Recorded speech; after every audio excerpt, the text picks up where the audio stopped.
ya mazishi ambapo yanatarajiwa kufanyika. Hapa ndipo ulipo msiba ni Kawe, lakini hapa ndipo ambapo msiba huu unafanyika, na tayari tuko na Mheshimiwa Naibu Waziri wa Sanaa, Utamaduni na Michezo. Mheshimiwa, kwanza pole kwa msiba. Asante, pole yetu sote, poleni na nyinyi. Tunashukuru, lakini uwepo wako tunashukuru pia kwa sababu tunawapa joto wafiwa, lakini uwepo kwako pia kunaonyesha kwamba serikali iko hapa sasa. Nilitamani kusikia jinsi ambavyo ulikuwa ukimfahamu marehemu Onyango.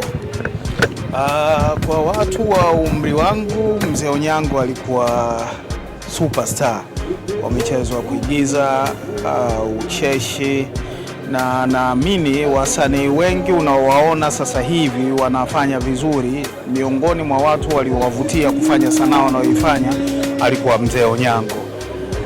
Mzee Onyango alikuwa anaigiza vizuri kiasi kwamba hata unavyosikia msiba wake, idadi ya watu wanaoniuliza kwamba hawaamini kwamba mzee hakuwa Mkenya kwa ile lafudhi ya Kilua aliyokuwa anaifanya ni wachache, ambayo inaonyesha jinsi ambavyo alifanikiwa kama msanii. Lakini pia alikuwa mtu mzima, yuko machua, hana mikogo, usikii vituko vya hovyo. Ni mtu ambaye umri ulimvaa, umri wake anaishi kwa maisha ya umri wake, lakini ile sanaa alikuwa mfano mzuri kwamba sio lazima kuwe na mambo ya hovyo miongoni mwa wasanii. Na taarifa ya msiba jinsi ambavyo ulipata? Na mimi nilikutana naye online kwa bahati mbaya ama nzuri, sijui tuseme, bunge linaendelea. Kwa hivyo nilikuwa bungeni, mtu akaja akanionyesha, unaona mzee Onyango amefariki. Na huyo wa kwanza aliyekuja kunionyesha hakuwa anaamini pia kama mzee ni Mtanzania. Yaani alikuwa fan, lakini anaamini mzee ni kwa lafudhi ile ni Mkenya. Kwa hiyo taarifa nilipata kwa namna hiyo. Na ni kitu gani ambacho kilikuwa kinakuvutia wewe binafsi kwenye kazi zake za sanaa mzee Onyango? Ni ule uwezo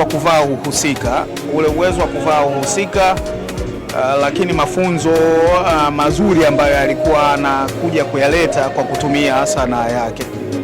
Ni kitu gani ambacho wasanii wanakuwa kujifunza na kukichukua kama alama kaiacha kwenye tasnia ya filamu hapa nchini Tanzania, kwa sababu tunaona jinsi ambavyo wamedumu kwenye tasnia kwa muda mrefu, ana skendo, kazi nzuri ndio ambayo inaongea na watu wengi wamempenda kwa kazi yake, na tofauti na watu wengine ambao labda wanataka kufanya kiki na vitu visivyokuwa vya utamaduni wetu wa Kitanzania ili kujipaisha juu.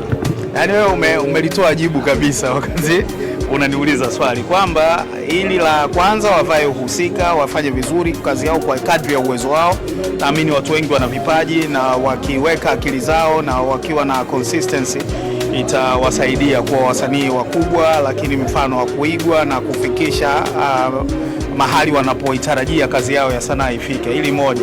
Lakini la pili, kujilinda, kuwa machua, kwamba kazi ya sanaa ni kazi kama kazi nyingine. Haihitaji makando mengi, haihitaji maskendo ili kuweza kukufanya uwe msanii mkubwa. Unaweza kuifanya lakini ukawa mtu wa familia, mtu unayejiheshimu, na mambo yakaenda vizuri vile vile. Msiba huu unatuachia darasa gani sisi ambao tumebaki?